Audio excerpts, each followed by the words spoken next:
झारखंड में आज छात्रों का हुजूम संविधान यात्रा के तौर पर निकलने वाली है। इस वक्त हम लोग मौजूद हैं जयपाल सिंह मुंडा फुटबॉल स्टेडियम के ग्राउंड पर। आप मेरे पीछे देख सकते हैं कि छात्रों का हुजूम उमड़ रहा है धीरे धीरे।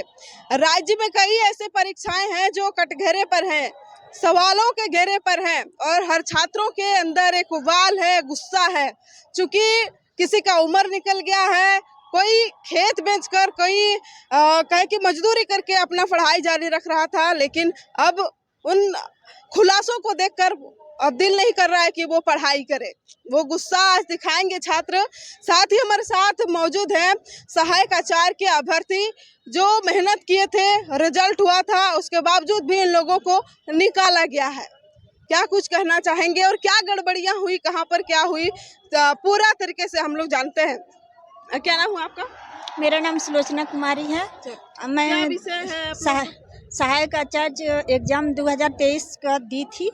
उसमें टोटल सीट 5000, मतलब मैथ साइंस का टोटल 26,000 एक सीट पे बहाली था और मैथ साइंस में 5000 सीट था और 5000 सीट में मतलब 50% में 5,000 था। हम लोग मैथ साइंस के स्टूडेंट हैं। अच्छा। और उसमें से 50% पारा टीचर के लिए था, 50% हम लोग के लिए था, रेगुलर के लिए। तो उसमें से 2,500 सीट था।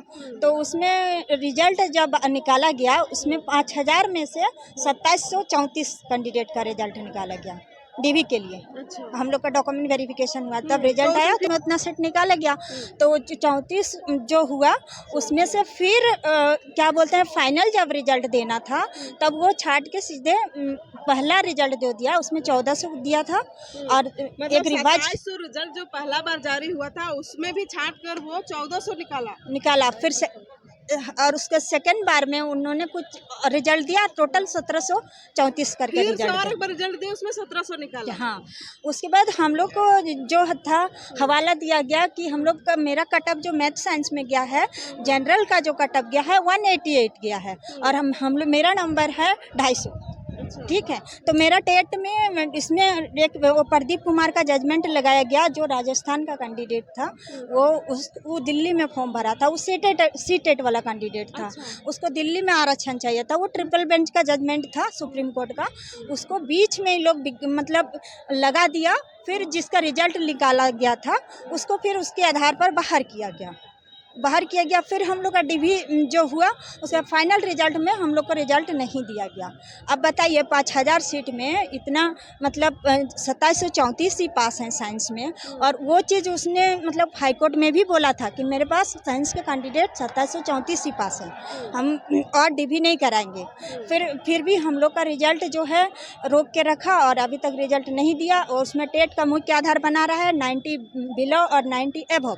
और जब हम लोग सुप्रीम कोर्ट में भी गए तो सुप्रीम कोर्ट भी ऑर्डर दिया कि जो भी कैंडिडेट आरक्षित वर्ग से आते हैं, आरक्षित वर्ग से, वो अगर जनरल कटअप से पार कर रहे हैं, उसको मुख्य परीक्षा में जो भी नंबर लाए हैं उसके आधार पर आप उसका जनरल का सीट में माइग्रेट कर सकते हैं। लेकिन भी सुप्रीम कोर्ट का भी उल्लंघन कर रहा है। सुप्रीम कोर्ट का ऑर्डर को भी जेएसएससी नहीं मान रही है। फिर हम लोग को रिजल्ट भी अभी तक नहीं दिया गया। अभी हम लोग पूरा पेज जो है केस जो चल रहा है कोर्ट में है। हाँ, केस चल ही रहा है अभी, तो सुप्रीम कोर्ट में भी, हाई कोर्ट में। अब के कोर्ट केस पर ही उम्मीद है। यहाँ पे तो मंत्री कोई सुनते ही नहीं है। जेएसएससी जाइए तो भी नहीं सुनते हैं, शिक्षा विभाग जाइए तो भी नहीं सुनते हैं। फिर पारा टीचर और नॉन पारा का मामला है। पारा टीचर वाला को फिर हम लोग का नॉन पारा का सीट को दिया गया।